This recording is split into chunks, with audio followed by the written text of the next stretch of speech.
Hey, welcome to Lord of the Board. My name is Sam, and today we are going to be talking about, or I guess continuing in our series of top 50 board games of all time.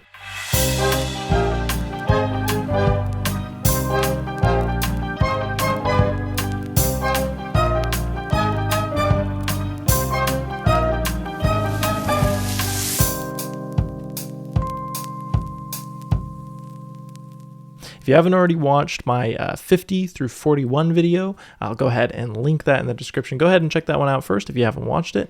But this one is going to be continuing on from that, where we're going to be talking about my games 40 through 31. And I'm so excited to talk about this. First of all, though, kind of some big news between these two videos is my daughter was born. So if these videos start slowing down a bit, that is definitely the reason why. This one was probably supposed to be coming out a little bit sooner, but it's definitely been held back by baby snuggles and no sleep. So of course, I have to take care of that first. And we're just going to dive right in with pick number 40, which is going to be a game that I think is quite a bit I think it went on under the radar for a lot of people, but I don't know. Maybe that's just because I wasn't as into the board game industry during the time in which this was kind of at its peak. This is published by Red Raven Games in 2018, designed by Ryan Lockett. It is 2 through 5 players. This is Empires of the Void 2.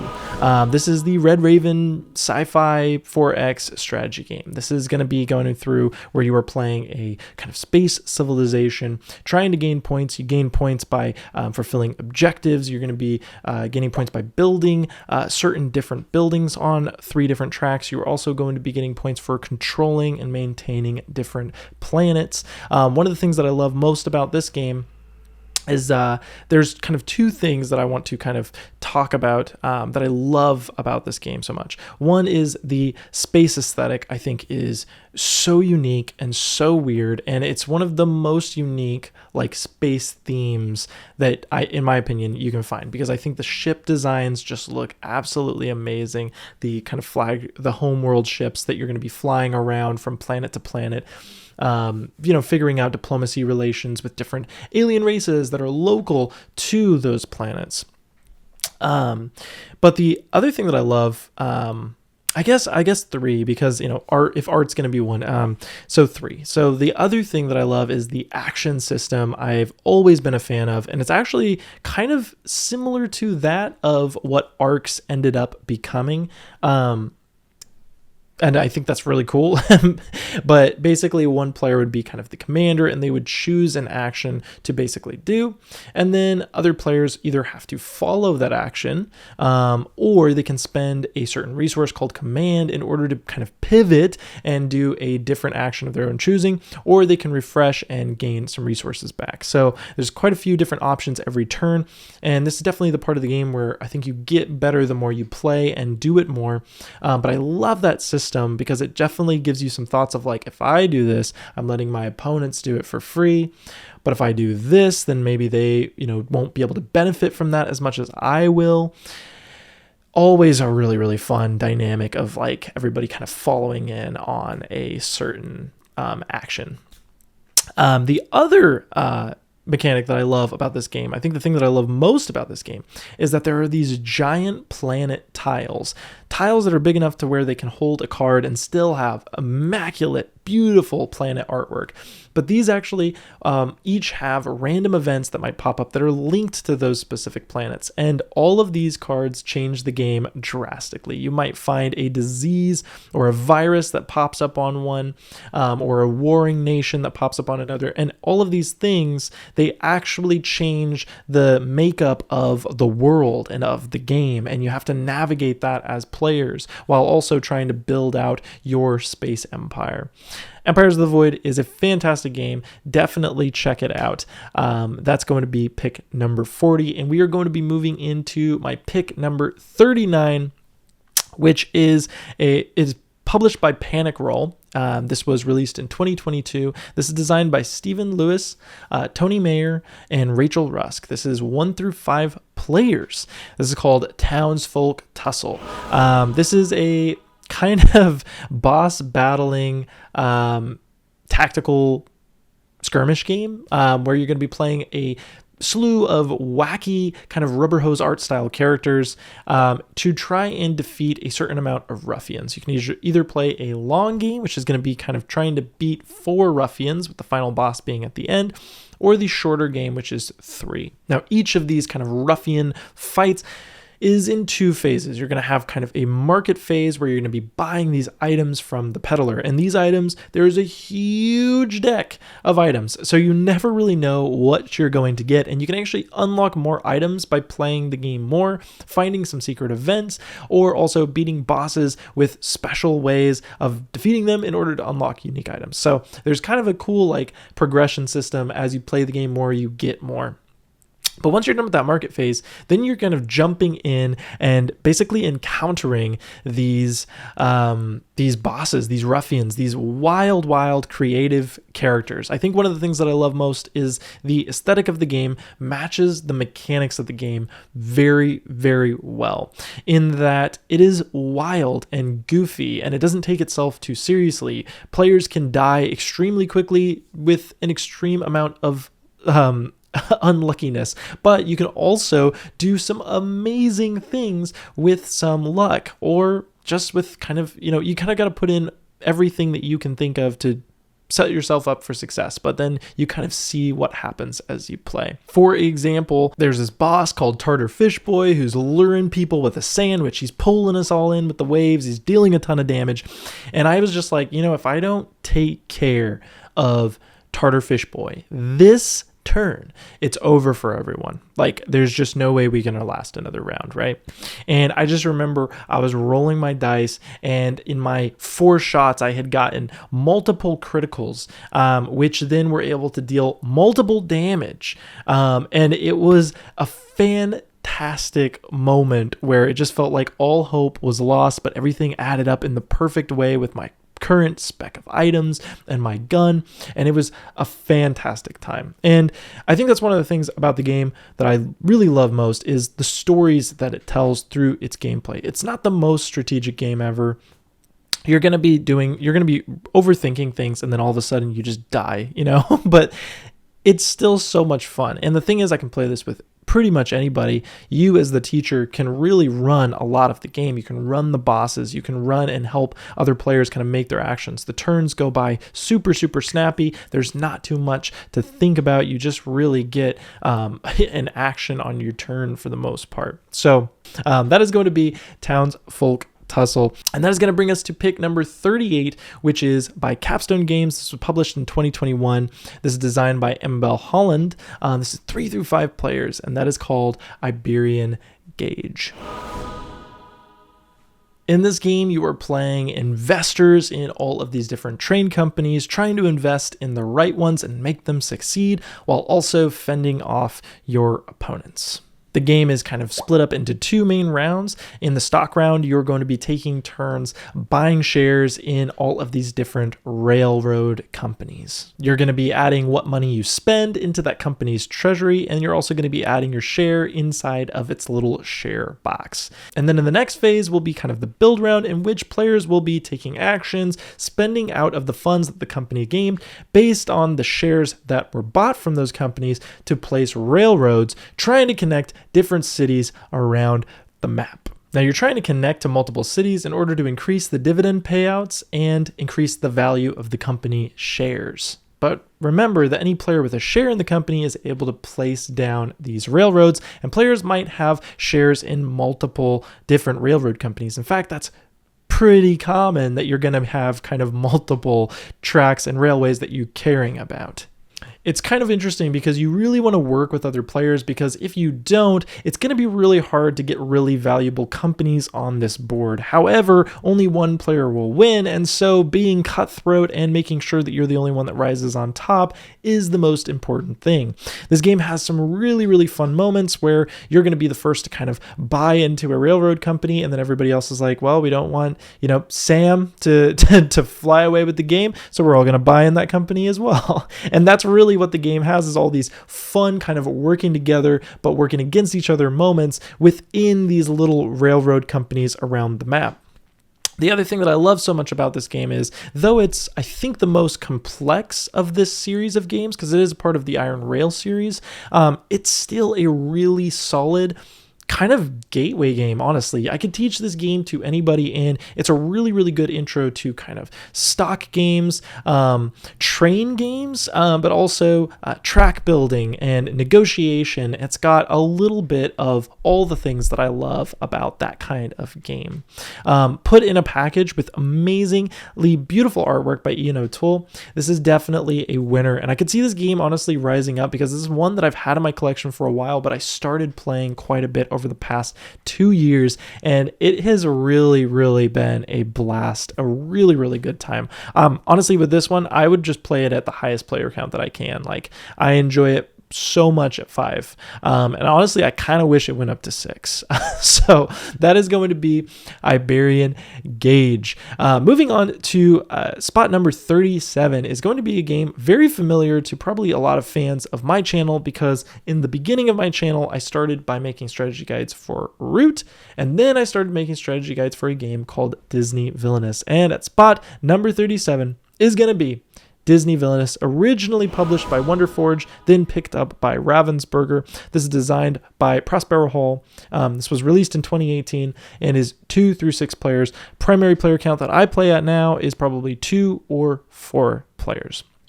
If you don't know what this game is, it is a card game that has basically asymmetric decks that is set in the world of Disney villains. You're all going to be playing a different Disney villain, trying to accomplish your goal through a series of card play. And all these cards, they'll have different effects. Some of them will be, one-off effects. Some of them you'll be putting allies into what is called your realm, which is basically just a board with 4 locations.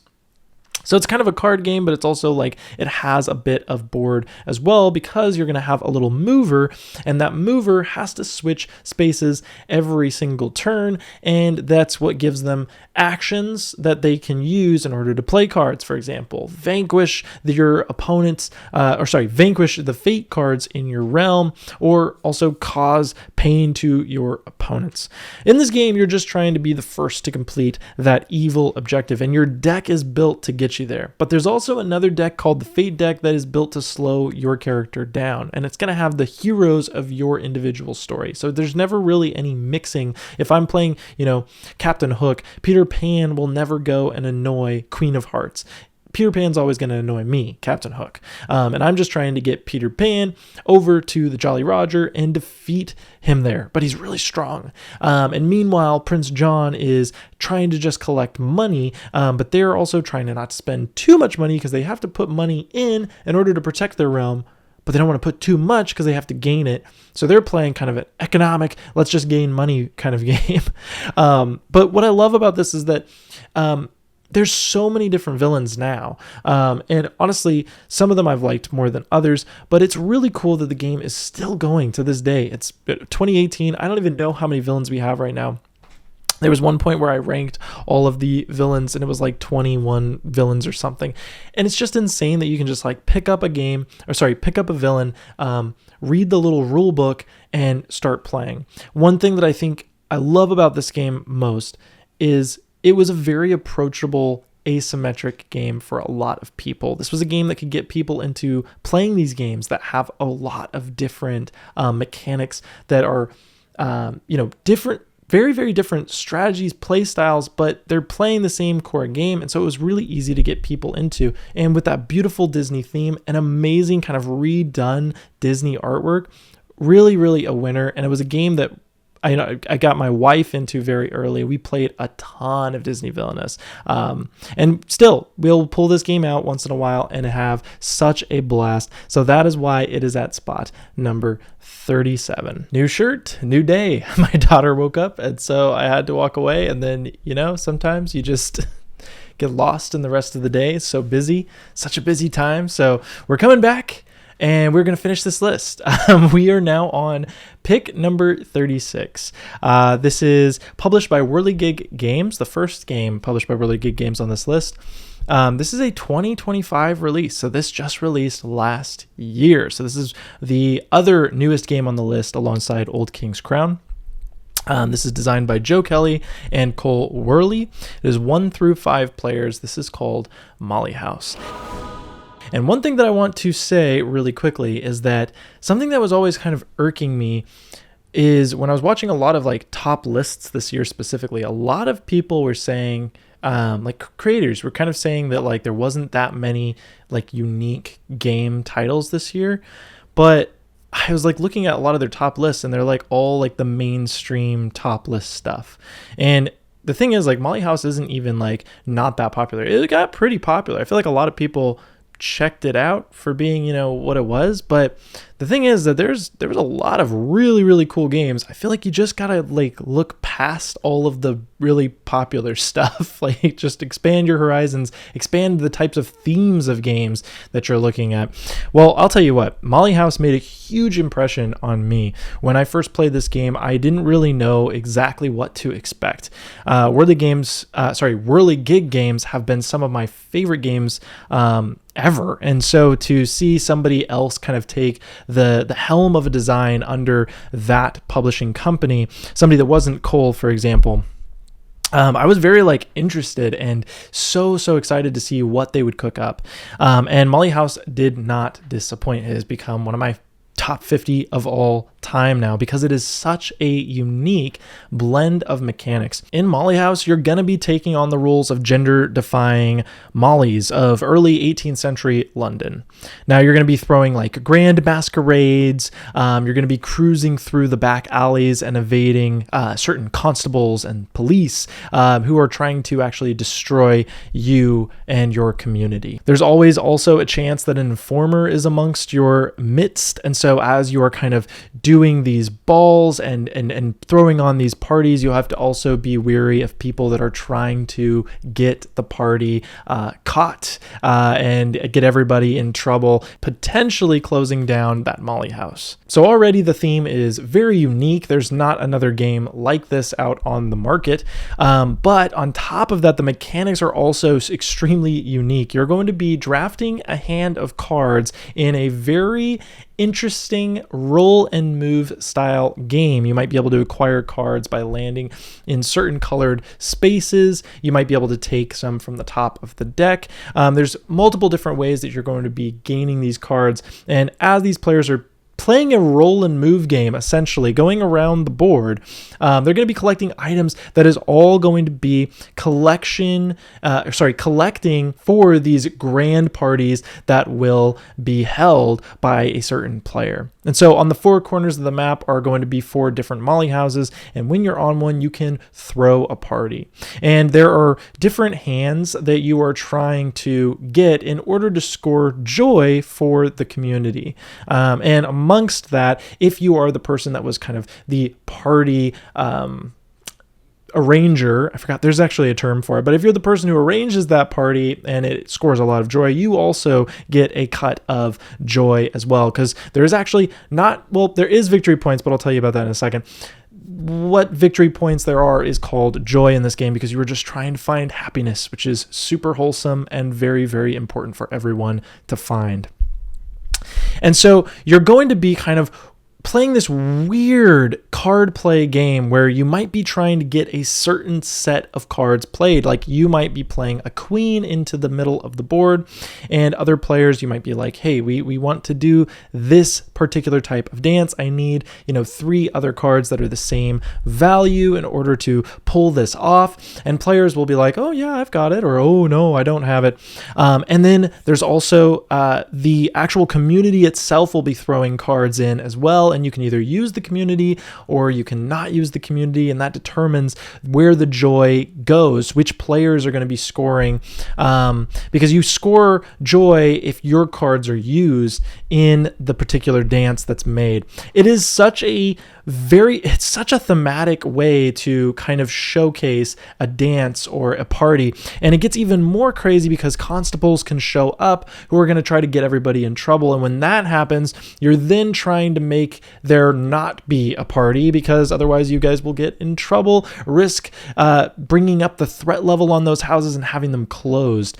There's just so much within these two main mechanics, and it's so thematic, just the roll and move, and then also this kind of playing a card play that will happen in these periodic times. And on top of that, there is another element, which is that the community needs to get to a certain point in order for any player to win. And then the happiest player at that point will be the ultimate winner. So the community needs to be a certain amount of happy, then the player that's happiest will win. But there is a chance that the community doesn't get happy enough. And when that happens, then it's going to start getting into some more interesting different win conditions that are less desirable. There's also a chance that a player can turn to an informant. Maybe they were hurt by somebody in the party. There's so many reasons why this happened in history and also in this game. And the game is meant there to kind of give you those feelings. It's meant to give you the joy, and then also that kind of, you can also feel that backstabbing heartbreak.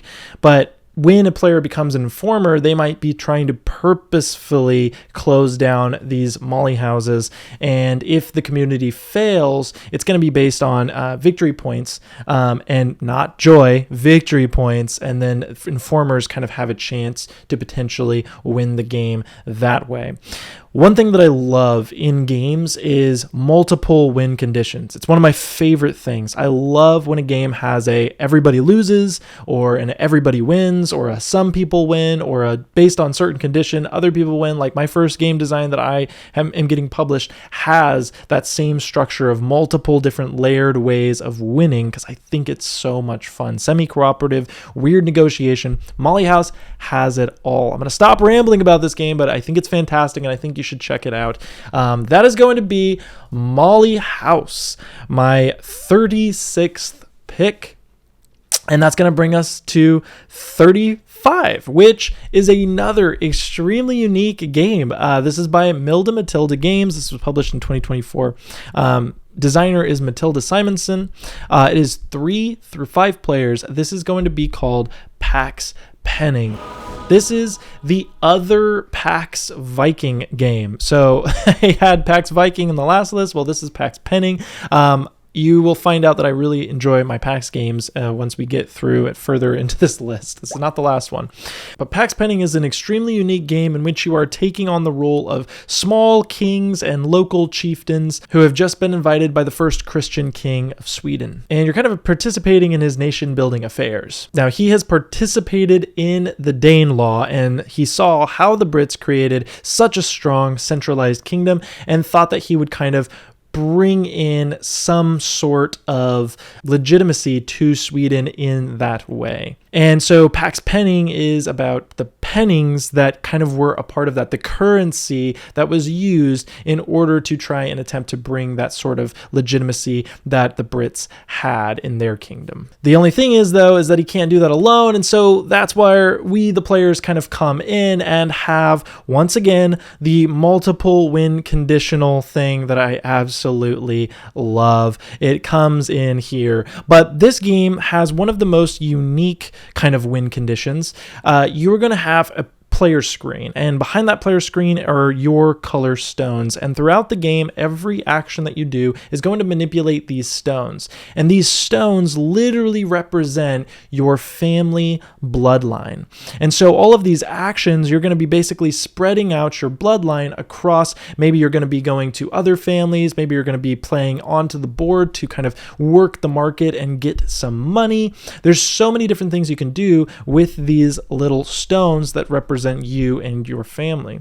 There's also a side action kind of economy, which will have all these different little chess pieces that each do different actions. So the knight might be able to clear robbers from kind of the main board, but there's also the bishop who will allow you to kind of trade off some of your bloodline to another player. Now, why does this all matter? Why do this stone moving and shifting matter? Well, that's because at the end of this grand game, you're going to be checking who the winner is. And when you check who the winner is, which can be different based on multiple different things, once again, multiple win conditions are some of my favorites. Semi-win conditions, there's a way that multiple people can win. It's insane. I'm not going to get into those details. But when you get to the end, if there is a winner, you are then actually going to check on who has the most stones of that player's color, and then they will be the winner. And then you're going to check on who has the most stones of that player's color, and then they will be the winner. And so you are trying to maintain your family bloodline enough to where if you win alone, and somebody else doesn't take your victory by having more hold on your family bloodline. So yes, like I said, it's literally your bloodline, but the way that the game thematically kind of shows and portrays that is absolutely brilliant. And there's nothing more fun than the end of this game when everybody's removing the screens and is like, holy cow, it's them. Like 3 lines down, they win. It's crazy. It is some of the most fun you're going to have. It is just an absolute blast and such a unique experience. Every single action in this game, it's simple, but the way that it works is so foreign and different that it seems a little bit more complex when you're starting out. But once you start getting those mechanics, boy, does it come through. Another thing I want to say is like there's the pennings. One more thing, just because it's so cool. But the pennings will start in front of you, and every player starts with 2. Sometimes 3, and there's the penning side and the silver side. Well, the penning side means that you're loyal to the king, and the silver side means that you're not as loyal to the king, because remember, trying to move the currency, the new king's currency in there, but there's an actual king pawn that's going to be moving on these pennings, and they'll stop you from using those pennings if they're sitting on it, and that's actually the game timer. It shows the king kind of walking around the players' kind of kingdoms, and then returns to the game map, which is Sigtuna, the town in Sweden that you guys are all kind of getting all of that silver from. It is a very, very unique experience and a fantastic one. So that's going to be number 35, PAX Penning, which is going to bring us to number 34, which is a 3rd historical game in a row. We're running strong. That's going to be Plantagenet, Cousins' War for England, the years 1459 through 1485. This is by GMT Games, 2023. The system was designed by Volko Ruhnke, which is the Levian campaign system. But this particular game in that system is designed by Francisco Gradale. This is a 1 through 2 player game. I've talked about these games before. They've been in some top lists that I've had. But the Levian campaign game system is a medieval warfare system that focuses on the operational level. So these types of games are less interested in those wars and more interested on how you were able to take care of your armies during your wars. The whole campaign as a whole is the most important thing in this type of a game. So you're trying to think of things like, okay, I need enough food for my troops to get out onto the other side of the field. I need to figure out what exactly I'm trying to take over. Am I going to be storming any fortresses? Do I need to bring boats in order to, be able to go across the sea? I need carts to carry my food. There's so many like little aspects of operational level decisions that you're going to be making in this game. Most of the game, at least for me, somebody who's not the greatest at these games, is literally playing against myself to try and not kill all of my troops. I'm trying to get them properly fed and properly ready for the war at hand. Now, there's going to be ways to score points throughout the game. One of the ways, kind of the main way in most of the games, is kind of ravaging the countryside, taking over those strongholds.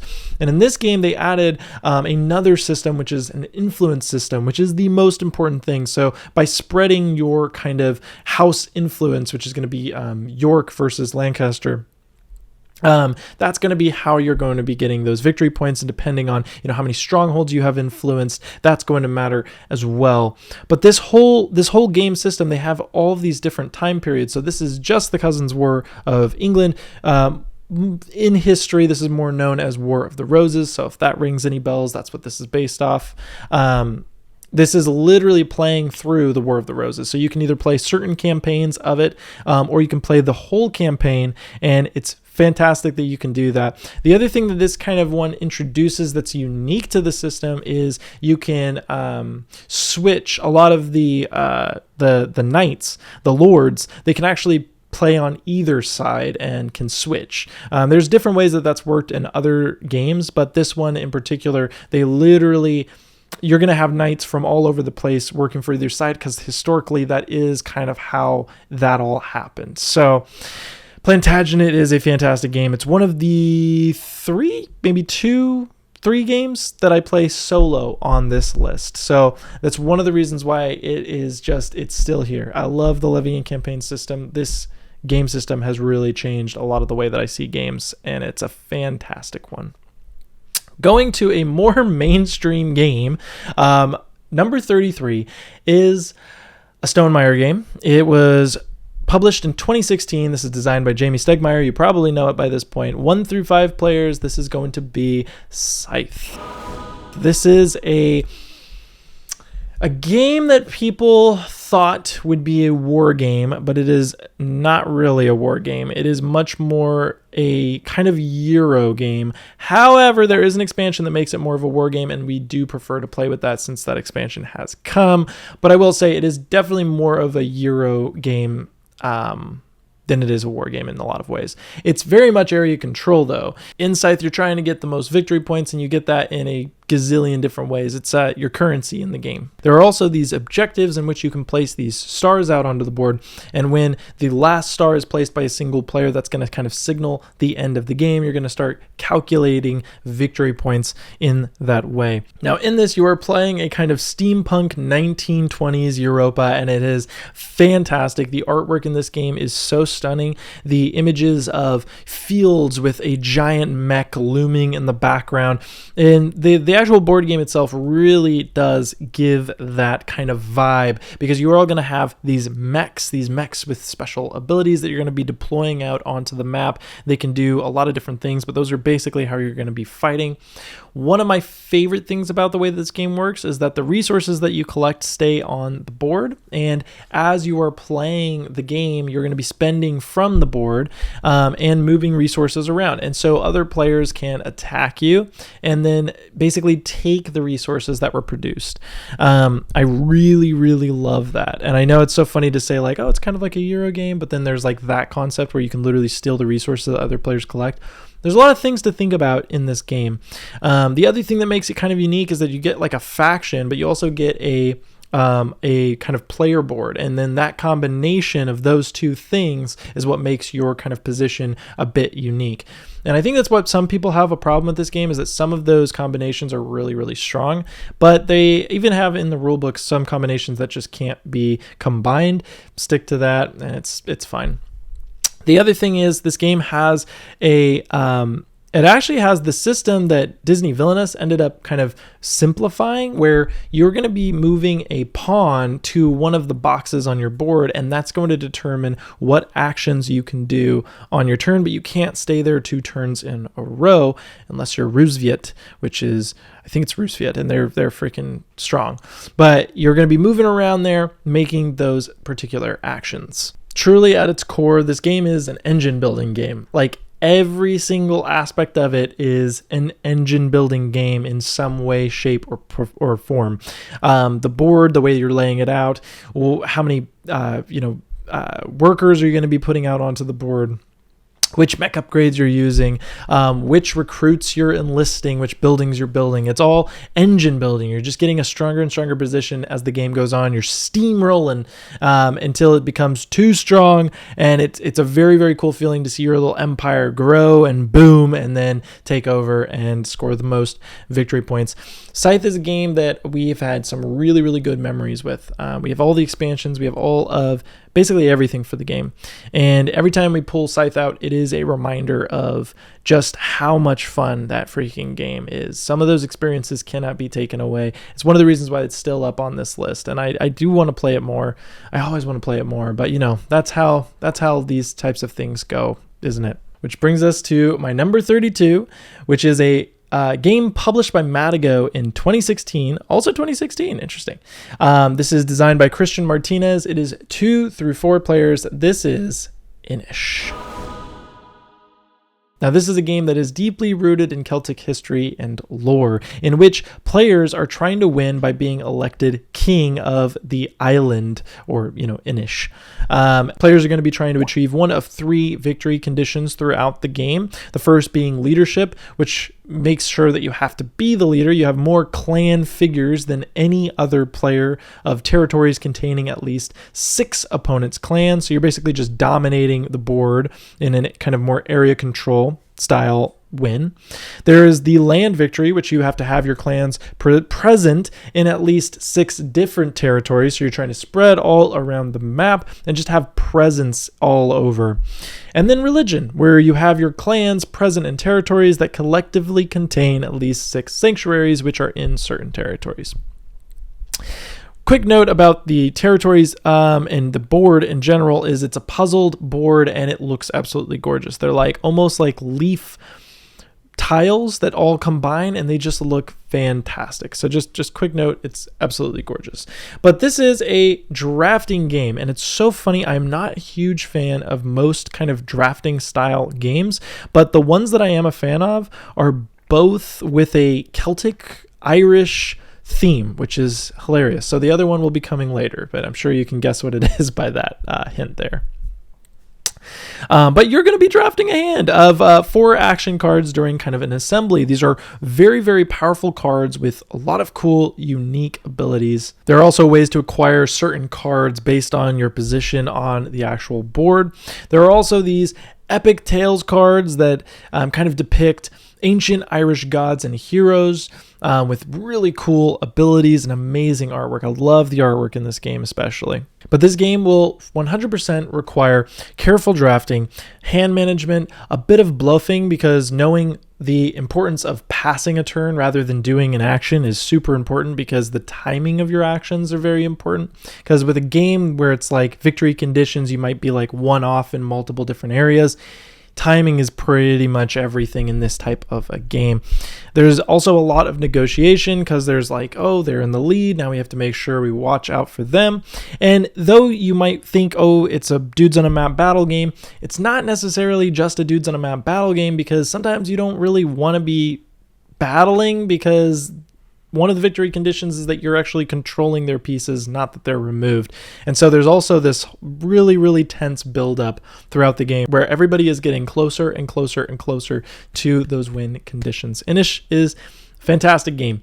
I absolutely love it. It's one of my favorite area control games of all time, as you can see. And yeah, you should check it out if you have not already. Which is going to bring us to the last of this particular video. It's going to be number 31. There's a lot of historical-ish games in a row here, or just in this particular part of the list. This is published by GMT Games in 2024. There are quite a few designers here. There's Corey Graham, Matthew Johnson, Amon Matthews, and Saverio Spagnoli. This is 1 through 3 players. This is Vijayanagara. The Deccan Empires of Medieval India, 1290 through 1398, but you could just call it Vijayanagara.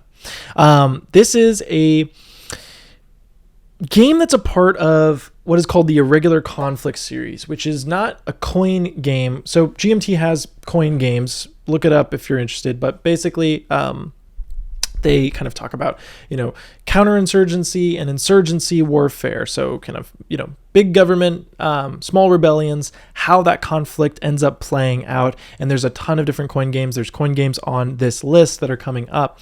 But then they kind of released this Irregular Conflict series. Jest of Robin Hood is actually a part of the Irregular Conflict series as well.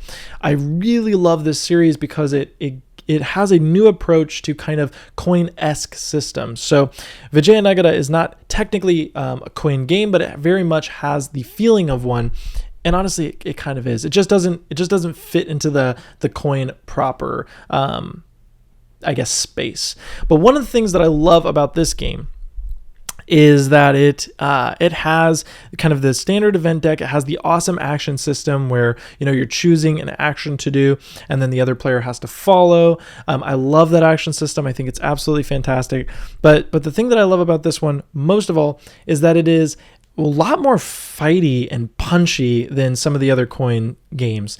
It is very, very aggressive. In this game, you're going to be fighting all the time as one of 3 possible factions. The Delhi Sultanate, who is going to be starting with a ton of victory points and throughout the game is trying to hold on to just what's left of them, as the other 2 factions, the Vijayanagara Empire and the Bahmani Kingdom, they are going to be kind of influencing the land, taking over the control of the Delhi Sultanate, while also trying to not make sure that the opponent, the other one, is kind of getting more ahead than they are. One of the things that I love about this is that as the teacher, it is so easy to start as Delhi Sultanate and then to teach the other 2 players, because the other 2 factions, the Bahmani and the Vijayanagara, do work more similar.